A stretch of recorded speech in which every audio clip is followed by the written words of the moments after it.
And all of these review sites are set up automatically, and if they're not, please let me know or shoot me an email, where the property manager, the leasing office, and the regional should get an email or notification every time there's a review posted on one of those sites. And like I said, if you guys aren't getting those emails, definitely let me know, so I can set your email up to that.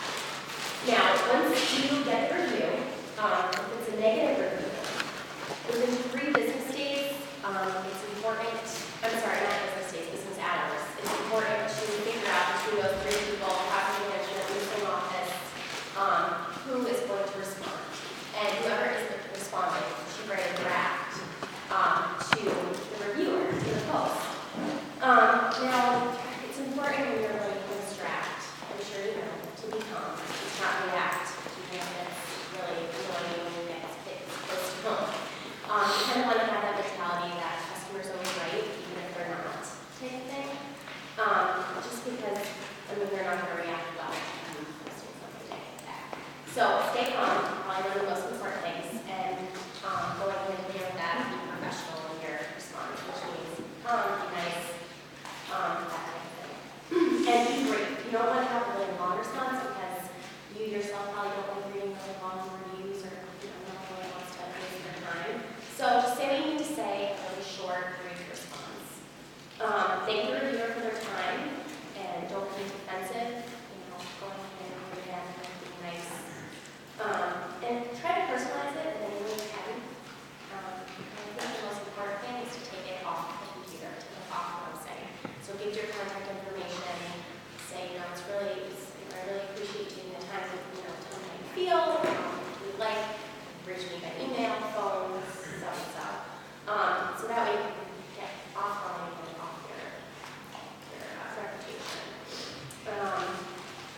And then once you write your draft, you want to send it to the regional manager. Once the regional approves it, you can post it to the site, partner ratings, Google+, whatever.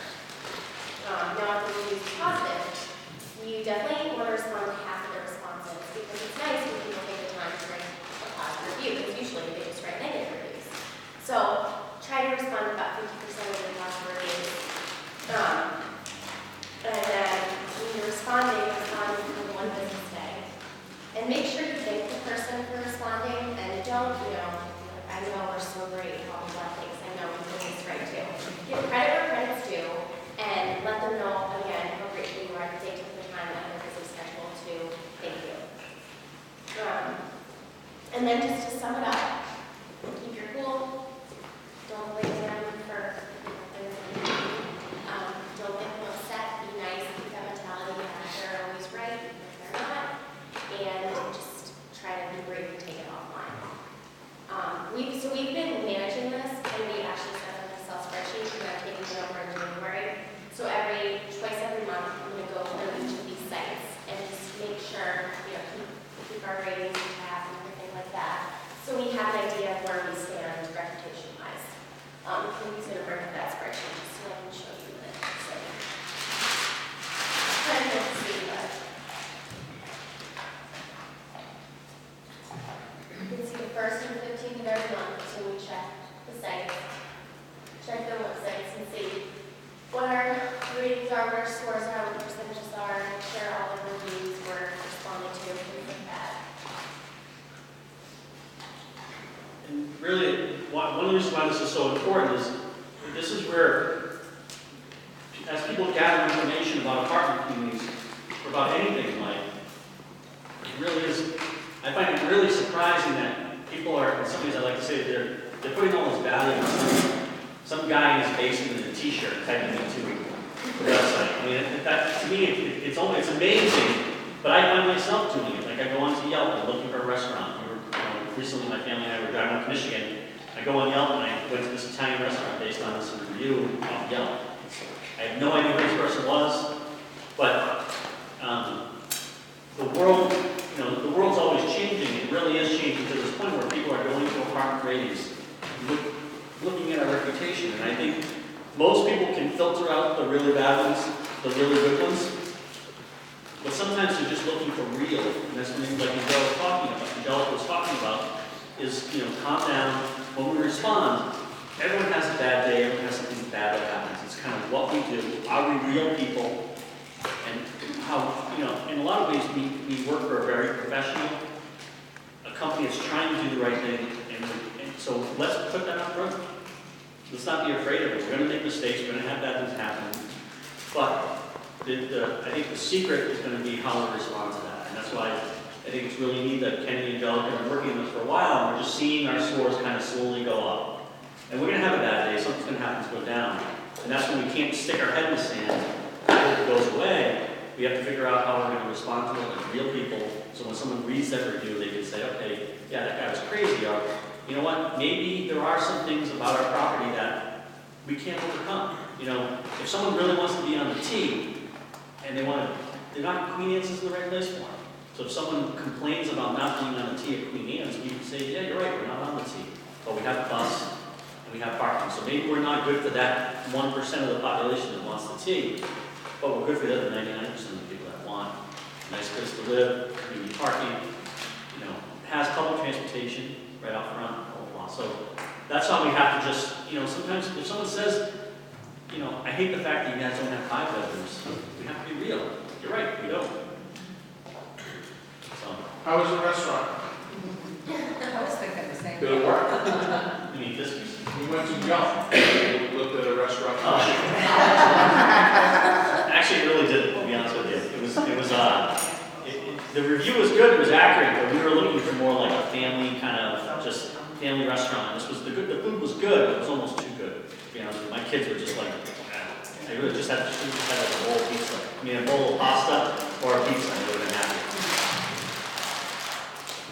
Alright, so then, going along with the presentation, the thing is, we want to keep it off on people, don't go online to these websites and see negative reviews. So, best thing is to give your residents or prospects an outlet to voice their concerns and their problems, which is what brings me to the surveys. Not really sure yet what we're going to do with all these results. Hopefully, it will take it offline.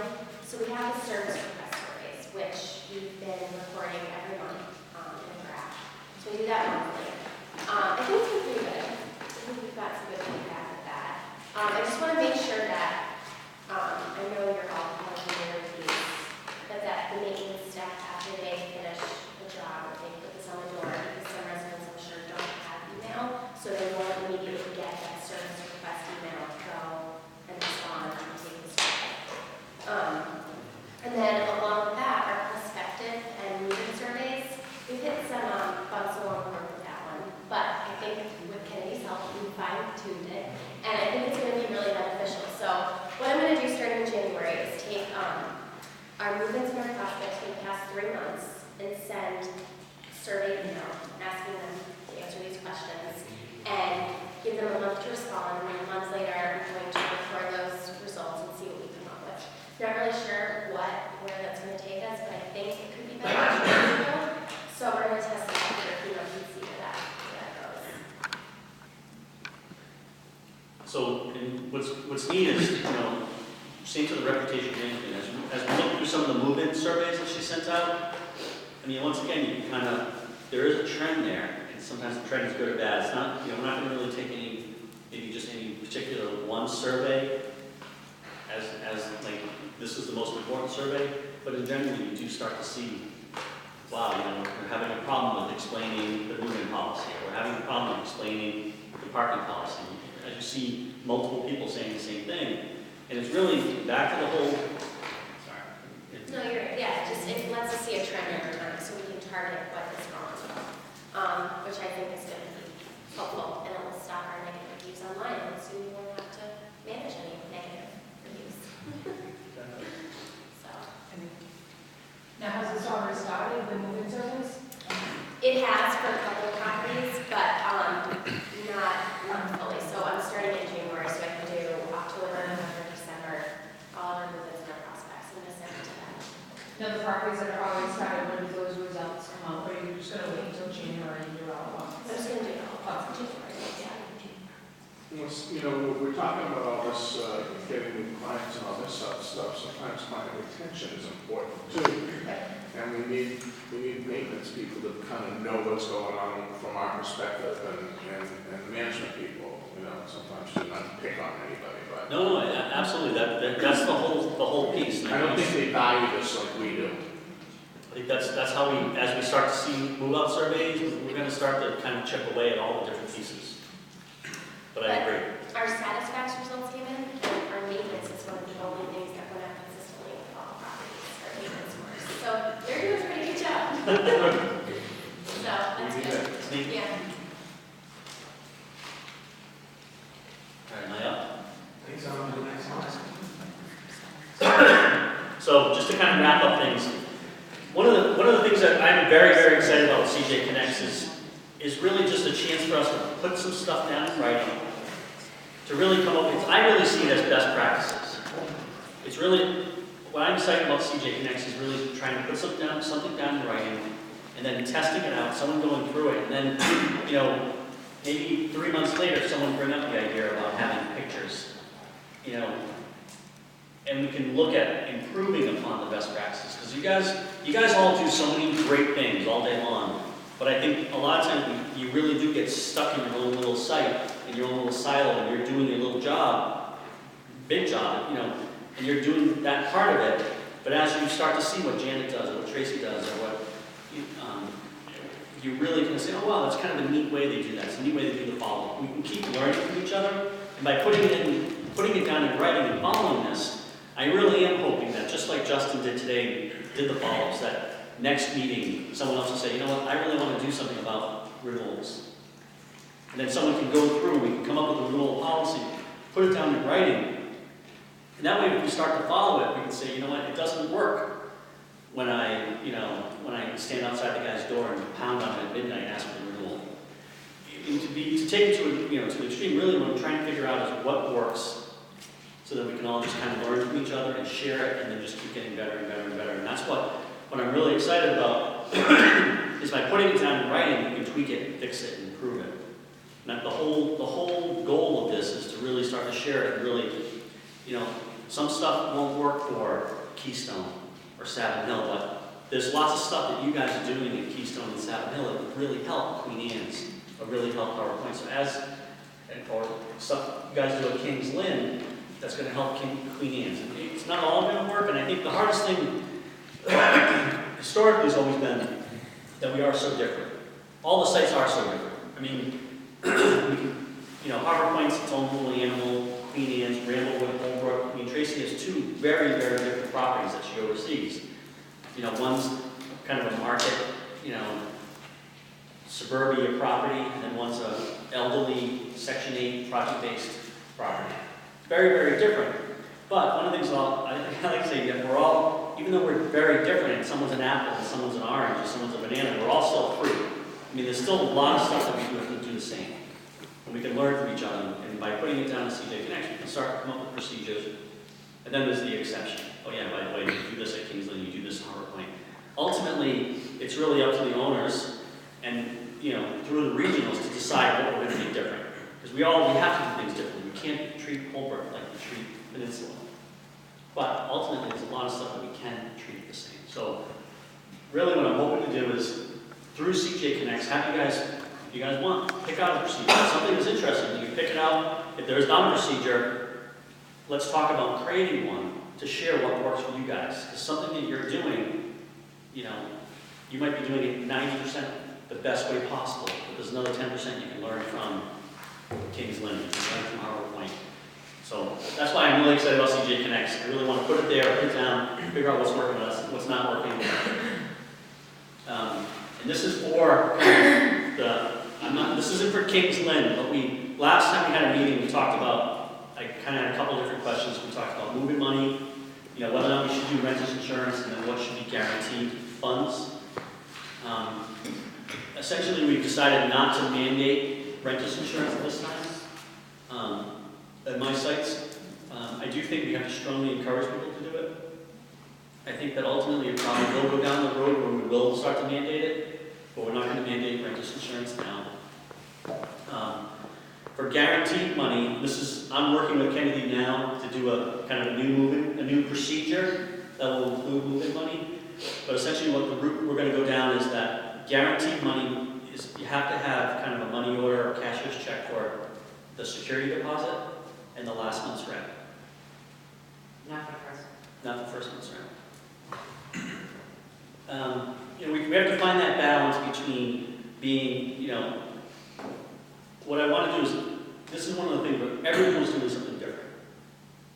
So, and not that anyone was doing anything wrong, but I want to try to figure out a way that's something that's going to work for everyone, that's a good business decision, and that's also somewhat customer friendly.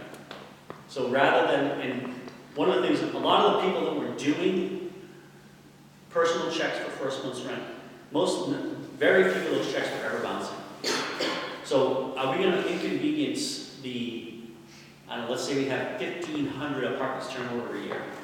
We're going to require 1,500 people to have guaranteed funds for 3 bounce checks. You're already asking for a certified bank check with money, or like the last month's rent security deposit. Why don't you just get all the certified bank check money, or just separate? Yeah, I'm not going to do it. Okay. So we're you know, so the first month's rent can be in a personal check. The other funds have to be guaranteed funds. And if there's a reason, in 3-4 months, if someone comes to me and says, you know, I have these bounce checks, then we can always change the policy. I mean, the nice thing is we can always change, but right now it's going to be that. The other big thing, this is why sometimes it's good to look into something. You know, we had some sites that were requiring, you know, prorated rent for the first month and the next month. And talking to John Mostyn, it's illegal in Massachusetts. Say that again? How can you prorate your second month rent? No, prorating the first month's rent. So what some people are saying, if we moved in, the old policy was all over the board. And that's why I really want to start to try to kind of figure out and get us all on the same page to what works.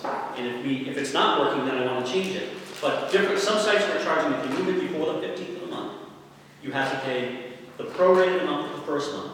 So that would be like the 15th through the end of the month. So you have to pay Plus the full second month. plus the full second month.